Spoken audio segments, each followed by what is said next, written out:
கரூர் அருகே பாப்பையம்பாடியில் காளியம்மன் கோவில் வைகாசி திருவிழாவை முன்னிட்டு தூக்கு தேரோட்ட நிகழ்ச்சி நடைபெற்றது.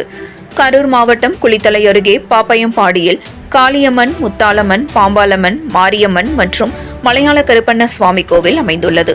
கோவில்களின் வைகாசி பெருந்திருவிழாவை முன்னிட்டு கடந்த மே 28ஆம் தேதி கரகம் பாலித்தல் நிகழ்ச்சி நடைபெற்றது. அதனைத் தொடர்ந்து மே 29ஆம் தேதி பொங்கல் மாவிளக்கு மற்றும் கிடா வெட்டுதல், முத்தாலம்மன் தேர் ஓடுதல் நிகழ்ச்சி நடைபெற்றது. அதனைத் தொடர்ந்து இன்று காளியம்மன் தூக்கு தேரோட்ட நிகழ்ச்சி நடைபெற்றது.